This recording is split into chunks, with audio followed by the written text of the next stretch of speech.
Hello everyone, my name is Garcia and I'm a student from Instituto Pedagogical de Caracas, and today we want to share with you an EFL lesson plan proposal based on literature, specifically poetry.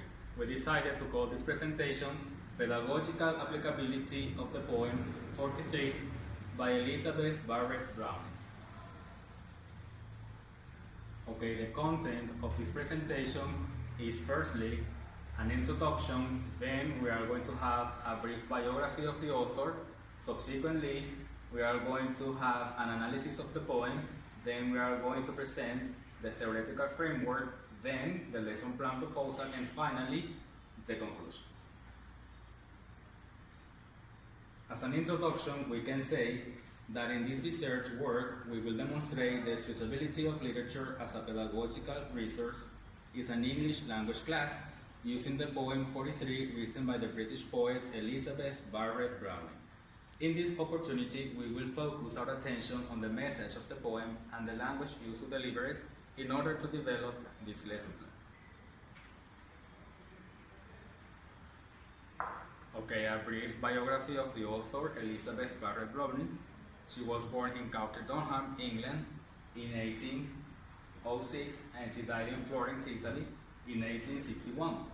She was a poet of the Victorian era. She is especially remembered because of the poems that she wrote. One of those poems is the poem How Do I Love Thee, which is the one we are going to use for this lesson plan, and also she is remembered by her poem Aurora Lane, the one she wrote in 1856. The poem, as I told you before, is called Sonnet 43, and now we are going to read it.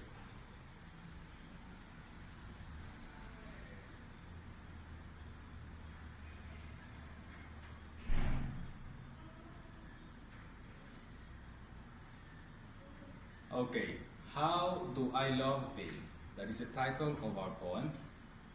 It says, How do I love thee? Let me count the ways. I love thee to the depth and breadth and height my soul can reach when feeling out of sight. For the ends of being and ideal grace. I love thee to the level of every day's most quiet need, by sun and candlelight. I love thee freely as men strive for right. I love thee purely as they turn from price. Okay? I love thee with a passion put to use in my old griefs and with my childhood's faith. I love thee with a love I seem to lose with my lost sense.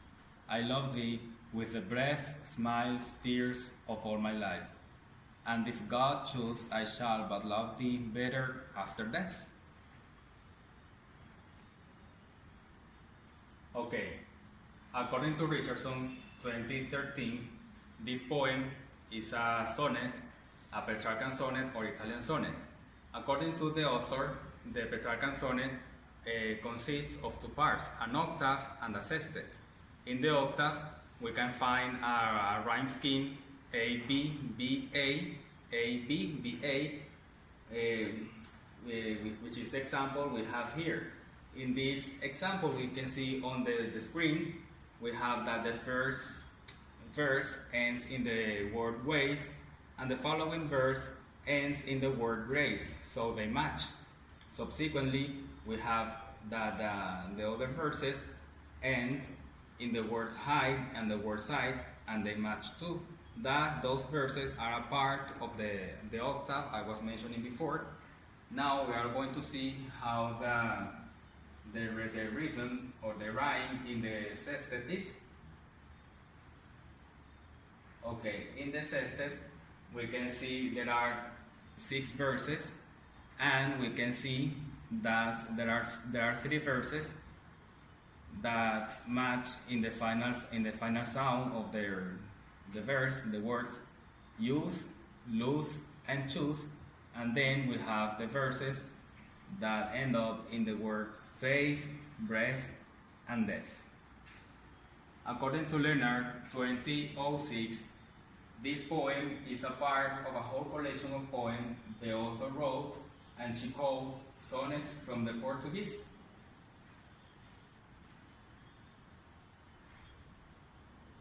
Now we are going to offer you with some features of the poem which are important for us as readers to understand the poem. Okay, the topic of the poem is love, but not any love, but romantic love. The subject matter is describing how immeasurable the love addressed is. The message is love might be that strong that it is capable to transcend even beyond death. The speaker we can find in the poem is first person singular, it is participant, subjective, and with no mental access.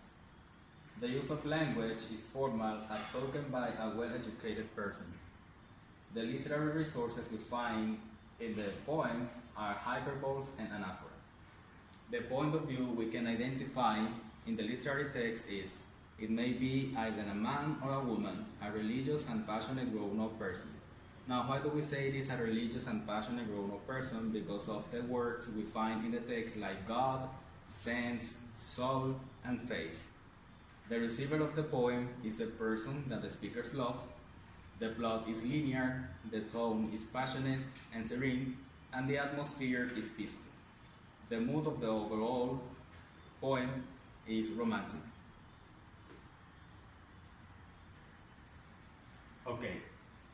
This lesson plan proposal is intended for students of an upper intermediate level, for students of Unidad Educativa Juan Germán Rocio, which is located in Montalban, Caracas. Students' ages vary from 16 to 18 years old. We count on 25 students from the 5th year. The time estimated for this lesson plan are 90 minutes.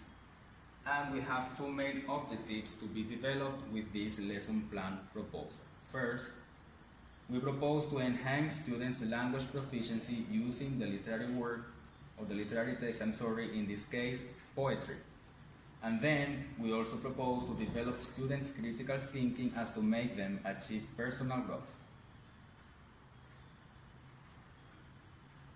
The theoretical framework on which we are going to base this lesson plan is the personal growth model, which seeks opportunity for students to relate and respond to the things and issues by making a connection to their personal lives. Consequently, students' growth in terms of language, emotions, and character development is stimulated, according to Carter and Law. In this lesson plan, we propose to be working on values, since the main topic of the poem we have just read is love, and love is one of the most important values in the world. We propose to be working on values in this lesson plan. Now, why values? According to Bulati and Pan, education is necessarily a process of inculcating values to equip the learner to lead a life, a kind of life that is satisfying to the individual in accordance with the cherished values and ideals of the society. So, promoting values and providing students with the opportunity to think critically about values allows them also to grow personally, and all the academic knowledge they are going to be acquiring in class, they are going to be capable to apply in their daily life.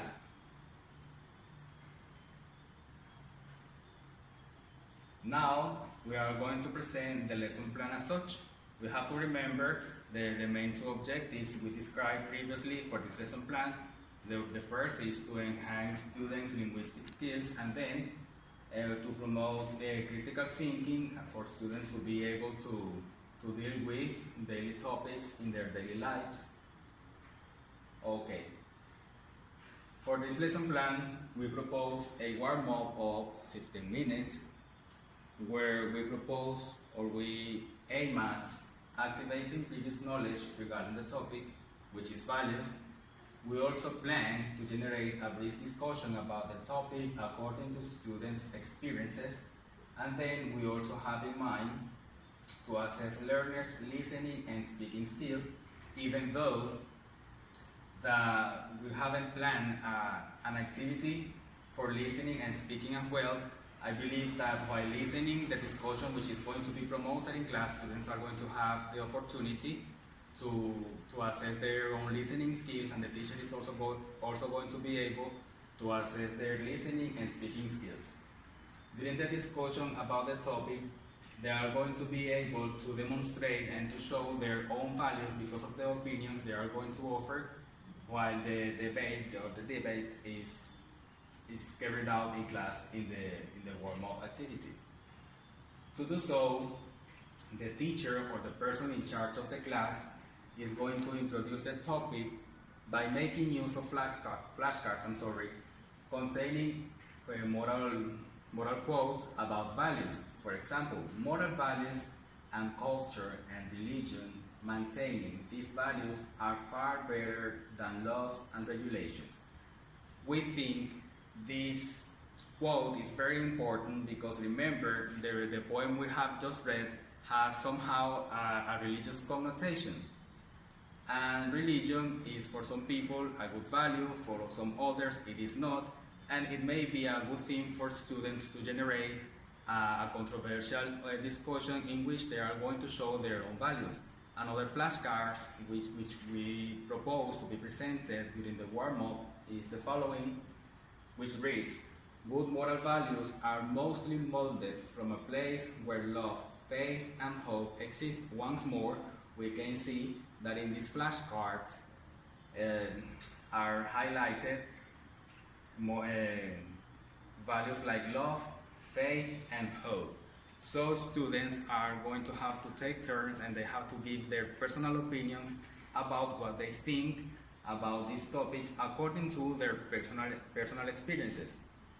Another example of a flashcard which we propose to be used in this class reads, if you want your children to be intelligent, read them fairy tales.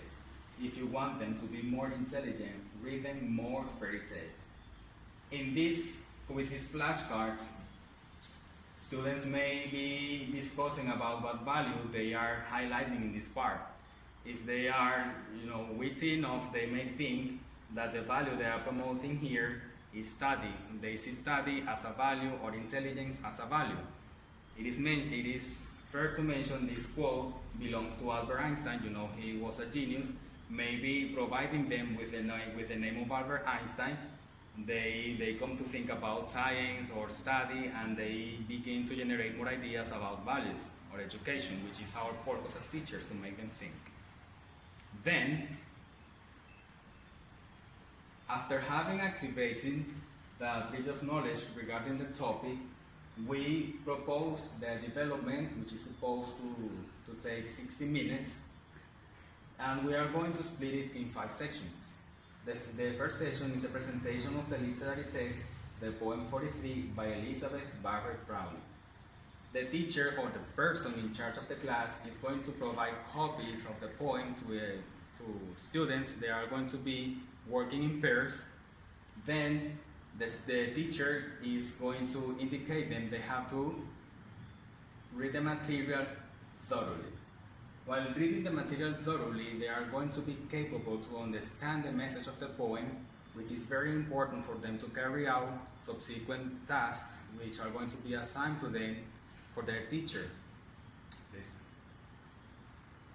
Okay, once they have read the whole poem thoroughly, then the teacher is going to ask them to write opinions about how the topic is depicted. For example, they say that the topic love is depicted tenderly, or it is depicted with a sexual connotation, it is depicted some other way, and by those opinions they write, they are going to be showing their own values.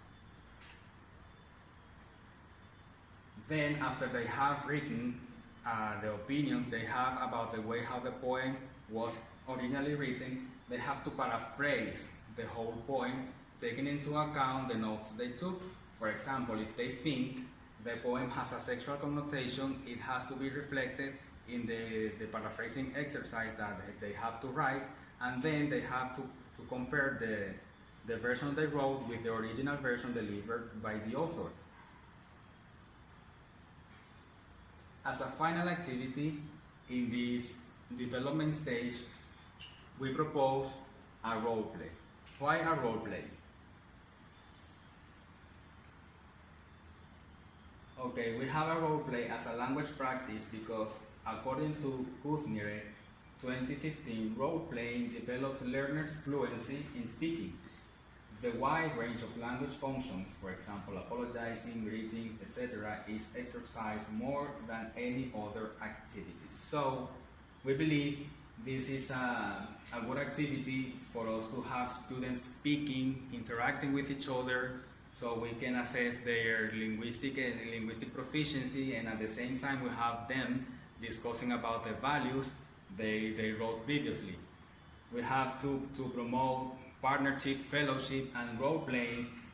We think it is a good way to have them working together, creating friendship, which is also a value, and remember that we are working on values. As many as them have to be treated and focused on the class. Okay, as a wrap up, we count on 15 minutes for the rapport, and in this stage of the class, the teacher gives feedback to students and will ask them about any other value they found in the text apart from love. It may be possible for them to find some other values like friendship or loyalty, or maybe education, studying, family, etc. However, they have to provide evidence from the text they read and from the version they wrote. By doing so, students can self-assess on the paraphrasing exercise, so they can see if the original idea proposed in the original poem matches with the idea they wrote in the paraphrasing exercise. Okay, as a conclusion, we can say that as EFL teachers, we have to keep in mind that teaching the language implies more than developing students' linguistic proficiency. We also have to provide them with a chance to grow personally by means of developing their cultural awareness. We have to keep in mind that even though we are English teachers, we have to try to make them students use all of the things they learn in class in their real life. Apart from using English in a real context, they have to be able to think critically about different issues they might find out there. For example, if they have to deal with an embarrassing situation, by providing them with the opportunity to think critically, it will be probably for them to success dealing with inconvenience or with embarrassing situations. Then literature can be used in EFL classrooms as a pedagogical tool that make classes not only advantageous in terms of learning a new language and enhancing critical thinking, but also as a means of entertainment. We say this because of the role play that took place during the development stage, and I think acting is for them to have fun and to have read the poem. If they enjoy reading and they enjoy acting, then literature not also serves the purpose of learning the language and to think critically, but also as a means of entertainment. We have to revise all of the materials we are going to use in our classes in order to make ourselves sure we are going to be providing our students with quality materials. We have to keep in mind that apart from developing students' linguistic proficiency, we have to give them the chance to know the culture of the language they are learning, because it is important for them to be surrounded not only by the use of language they find in the text, but also because of the use of language they make dealing with different topics. In this case, we were working on values, but it may be possible that in some other cases they find topics like history or biology, and they have to be able to deal with such cases. We have to understand that at the end, literature embraces culture and language is surrounded by culture. We have to read or to have our students reading as much as they can in order to provide them with the opportunity to expand their knowledge, not only regarding the language, the target language in this case, but also about any other topic we can using literature in our EFL class. So this was our presentation, and I want to thank you for your attention, and if you have any comments or questions, please leave them in the below section, And the references where you can find the information we provided you today in this presentation can be found in this part. So thank you so much for your attention.